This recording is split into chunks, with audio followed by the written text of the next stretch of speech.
नमस्कार। आज हम एक बहुत ही दिलचस्प सवाल पर बात करने वाले हैं।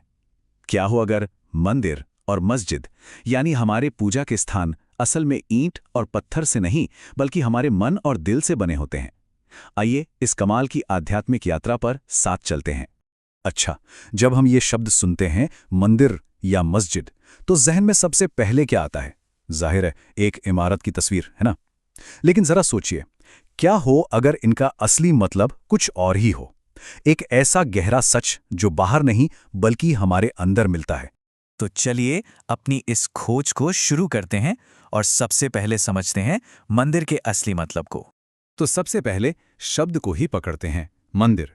ये शब्द संस्कृत से आया है, जिसका बहुत सीधा सा मतलब है घर या रहने की जगह। आमतौर पर हम इसे देवताओं का घर मानते हैं, जहां पूजा पाठ होता है। पर यह तो खैर बाहरी बात हुई। अब आती है असली दिलचस्प बात। भारत के जो गहरी आध्यात्मिक परंपराएं हैं, जैसे वेदांत जो ज्ञान का रास्ता है, या फिर भक्ति योग जो प्रेम का रास्ता है, वो कुछ और ही कहती हैं। उनके हिसाब से असली मंदिर बाहर नहीं बल्कि हमारे अंदर है। जी हाँ, इंसान का अपना मन, अपना हृदय। इस बात को श्री रामकृष्ण परमहंस ने क्या खूब कहा है। वो कहते हैं, सबसे पवित्र मंदिर तुम्हारा अपना मन है।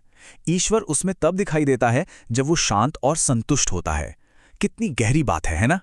तो मतलब असली मकसद है अपने अंदर एक मन का मंदिर बनाना। अब ये है क्या?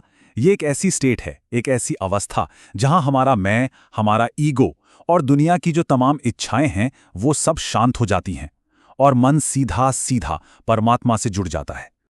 अच्छा, अब देखते हैं कि ठीक यही गहरा विचार मस्जिद के कॉन्सेप्ट में भी कैसे मिलता है।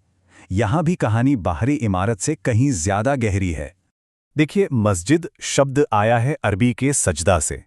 इसका मतलब है सजदा करने की जगह, यानी वो जगह जहां माथा टेका जाता है, जहां झुका जाता है। लेकिन यहां भी एक बहुत गहरा, एक भीतरी मतलब छिपा हुआ है। इस्लाम में और खासकर सूफी परंपरा में असली सजदा सिर्फ जिस्म का झुकना नहीं है। असल चीज है सजदे का आंतरिक भाव, मतलब अपने अहंकार का, अपनी मैं का खुदा के सामने पूरी तरह से मिट जाना। यह आत्मा का समर्पण है।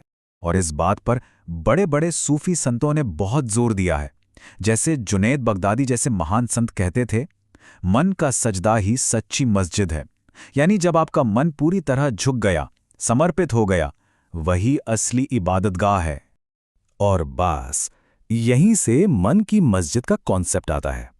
एक ऐसी हालत जहां हमारा दिल हर पल, हर लम्हा ईश्वर को समर्पित है। और हदीसों में भी तो यही कहा गया है कि अल्लाह इंसान के दिल के अंदर रहता है।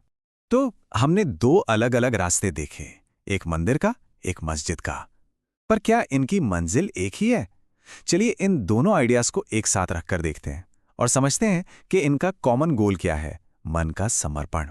जरा इस पर गौर कीजिए।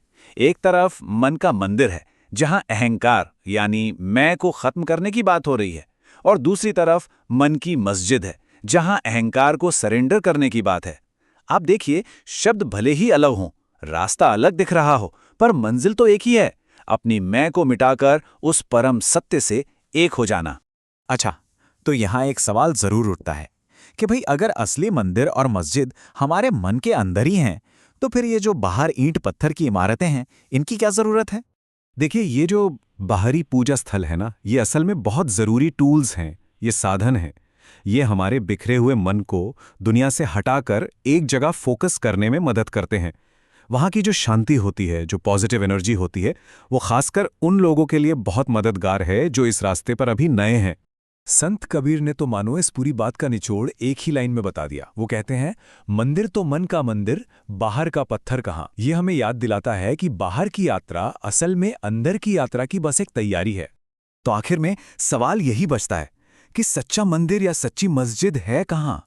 अगर हमें वाकई ईश्वर को ढूंढना है तो वो पाक जगह कहाँ मिलेगी?